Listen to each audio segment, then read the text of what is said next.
दोस्तों नमस्कार। आज फिर मैं एक विशेष विषय के साथ, जिसमें माननीय सुप्रीम कोर्ट ने एक फ़ैसला किया है, उसकी बात करेंगे।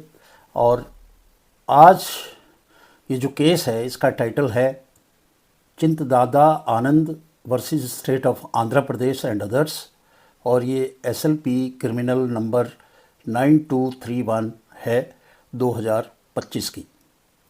और ये निर्णय सुनाया सुप्रीम कोर्ट की बेंच, जिसमें माननीय न्यायमूर्ति प्रशांत कुमार मिश्रा और न्यायमूर्ति मनमोहन की बेंच ने ये फैसला सुनाया। फैसला 24 मार्च 2026 को सुनाया गया, और इसमें उन्होंने जो आंध्र प्रदेश हाई कोर्ट है उसके ऑर्डर को सुप्रीम कोर्ट ने सही माना।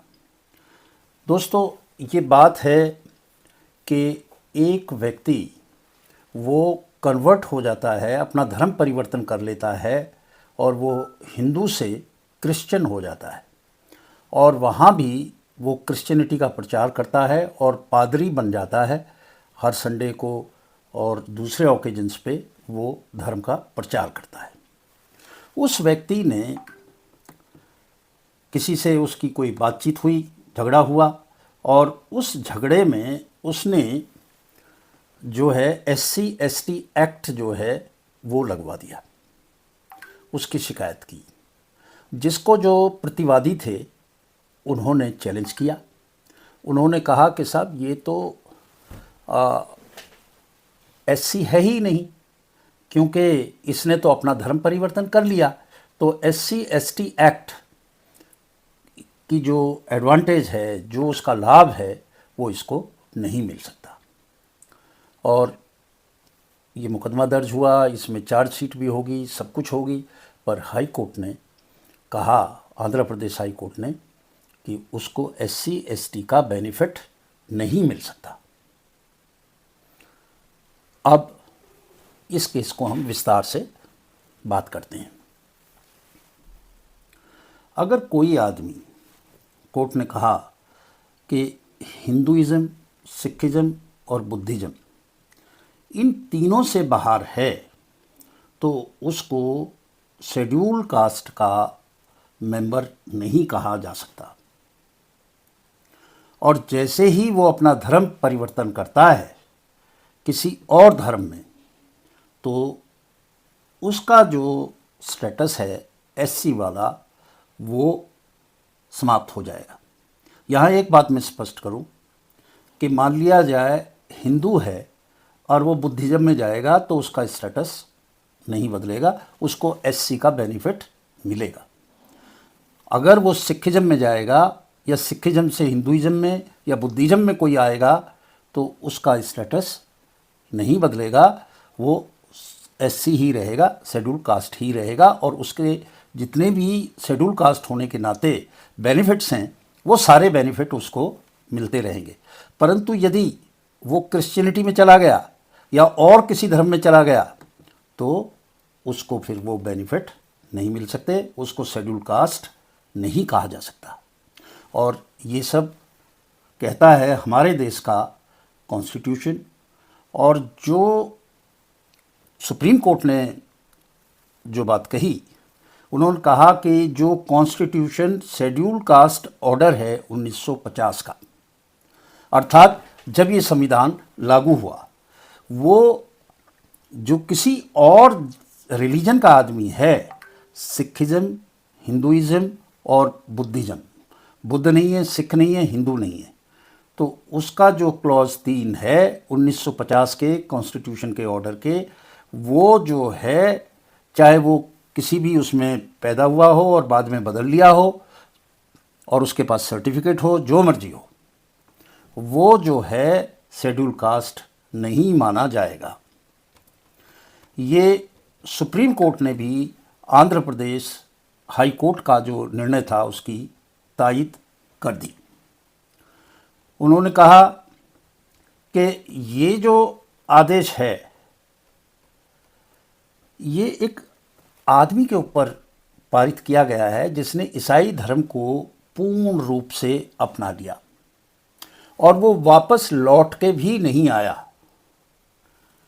वो पादरी का काम करता था, धर्म के प्रचार प्रसार का, क्रिश्चियनिटी के, और उसने जो है SC/ST एक्ट जो है उसके तहत लोगों की शिकायत की। तो जो लोग एक्यूज थे उनके वकील ने जिरह में कहा कि ये बैड इन लॉ है, इस पादरी के ऊपर तो ये लागू होता ही नहीं। जिस दिन की घटना ये बता रहा है उस दिन भी वो पादरी था और प्रचार कर रहा था।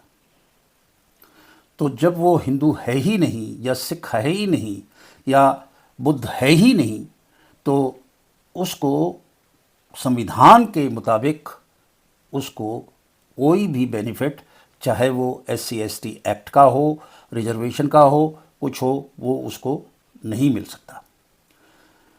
और ये ऑर्डर जो आंध्र प्रदेश हाई कोर्ट है उसने अप्रैल 30, 2025 को दिया, और उन्होंने कहा कि साहब जब ये SC है ही नहीं तो ये बता कैसे कंप्लेनेंट, कैसे उसमें शिकायत करता हो सकता है।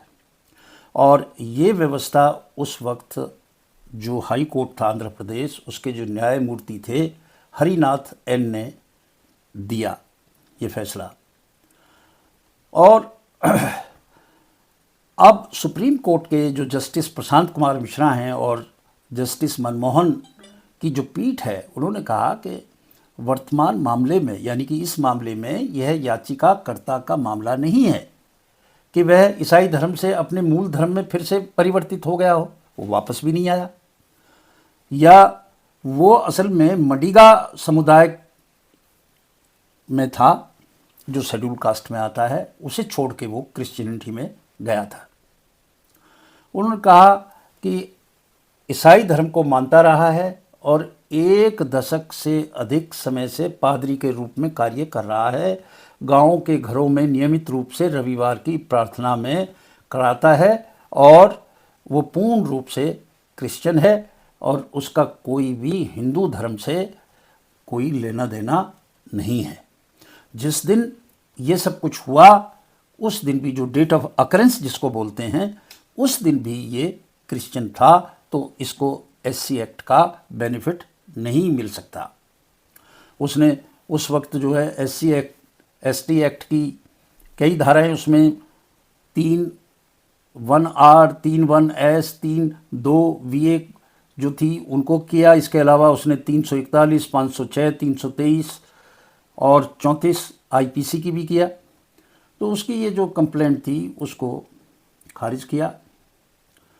और क्वैश के लिए जो लोग गए थे, क्वैशिंग के लिए हाई कोर्ट में, जिनके खिलाफ ये SC/ST एक्ट का मुकदमा दर्ज कराया था, तो हाई कोर्ट ने उसको क्वैश कर दिया। उसके खिलाफ ये पादरी और सुप्रीम कोर्ट में आया और सुप्रीम कोर्ट में आके उसने कहा कि साहब मैं पैदा हुआ हूँ, मेरे पास ये सर्टिफिकेट है, फला है, ढिमाका है। उसने कहा भाई कुछ भी हो, अगर सर्टिफिकेट निरस्त भी नहीं किया गया है तो भी आपको बेनिफिट नहीं मिल सकता, क्योंकि आप क्रिश्चियन हैं, आप हिंदू नहीं हैं। और ये जो बेनिफिट है अनुसूचित जनजाति और जनजाति के एक्ट का, या जो भी रिजर्वेशन है, वो उन्हीं को मिलेगा, आपको नहीं मिलेगा। क्योंकि क्रिश्चियनिटी में या इस्लाम में तो कोई जाति है नहीं, तो वहाँ तो किसी कोई भेदभाव की बात ही नहीं है। आपने वो धर्म अपना लिया और अब आप पुराने का बेनिफिट मिल रहे चाहते हैं, ऐसा आपको नहीं मिलेगा। तो ये एक तरह से ये एक विशेष फैसला भारत के सर्वोच्च न्यायालय ने दिया। और आज बस इन्हीं शब्दों के साथ मैं आपसे विदा लेता हूँ। फिर नए विषय के साथ हम फिर मिलेंगे, तब तक नमस्कार।